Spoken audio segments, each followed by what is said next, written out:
নবান্ন পশ্চিমবঙ্গের ঐতিহ্যবাহী ধানের বা পিঠার একটি উৎসব।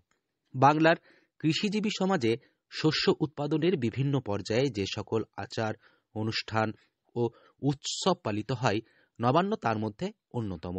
নবান্ন শব্দের অর্থ নতুন অন্ন বা নব অন্ন। নবান্ন উৎসব হল নতুন আমন ধান কাটার পর সেই ধান থেকে প্রস্তুত চালের প্রথম রান্না উপলক্ষে আয়োজিত একটি উৎসব। সাধারণত বাংলা অগ্রহায়ণ মাসে অর্থাৎ হেমন্তকালে আমন ধান পাকার পর এই উৎসব অনুষ্ঠিত হয়। নতুন ধান ঘরে তোলার আনন্দে এই উৎসব আজও গ্রামীণ সংস্কৃতির অবিচ্ছেদ্য একটি অংশ।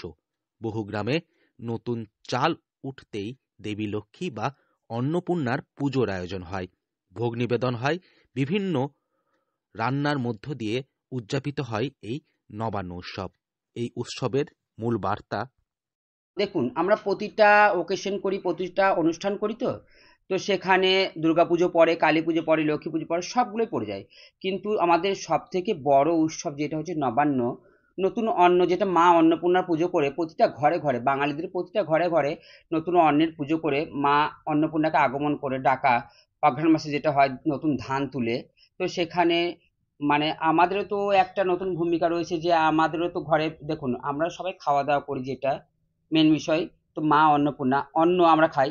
তো সেই হিসাবে অন্নপূর্ণা নবান্ন মানে তো অন্নকে নতুন করে পুজো করে তাকে আহ্বান করে আমরা সারাটা বছরের জন্য মা অন্নপূর্ণার পুজো করে আমরা নিজেরা নিজেদের পেট ভরাই। তো সেই হিসেবে অন্যের প্রতি কৃতজ্ঞতা এবং সমাজ কল্যাণ প্রার্থনা। ঠিক সেই গ্রামীণ প্রথা অনুসরণ করেই বোলপুরের শিয়ান মুলুক গ্রামে কিন্নার বা বৃহনালা কমিউনিটির বাড়িতেও এবছর আয়োজিত হল নবান্ন উৎসব।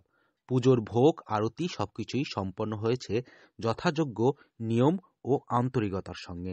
উৎসব উপলক্ষে কমিউনিটির সদস্যদের মধ্যে ছিল বিশেষ আনন্দের এক পরিবেশ।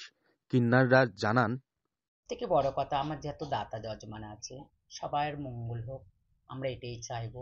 আমরা যে এইগুলো করি, কত মানুষের সহযোগিতা করি, আমরা কত মানুষের সঙ্গে ভালোভাবে মিশে চলি, কত মানুষের সঙ্গে আমরা মানে নিজের পরিচয়কে আমরা গোপন রেখে তাদের সঙ্গে আমরা এমন একটা ভাব চলনা করি যেন আমরাও একটা মানুষ। আমরা এই যে আজকে পুজোটা করেছি, আমরা চাই যে আমাদের দাতা যজমান সবাই ভালো থাকুক, সবাই সুখে থাকুক, সবাইকে নিয়ে আমরা চলি। আমরা আজকের এই পুজোটা করেছি আনপাবলিকদের মতন বাঁচতে চাই। সমাজের একাংশ তাদের গ্রহণ করলেও এখনো অনেকেই তাদের দূরে সরিয়ে রাখেন। তবুও তারা হতাশ নন। তাদের কথায়, সমাজ যাই ভাবুক, আমরা মূল স্রোতের জীবন চাই। শিক্ষা গ্রহণই আমাদের প্রথম লক্ষ্য। তাই তাদের এই নবান্ন উৎসব পালন। বীরভূম থেকে সৌভিক রায় রিপোর্ট, লোকাল 18 বাংলা।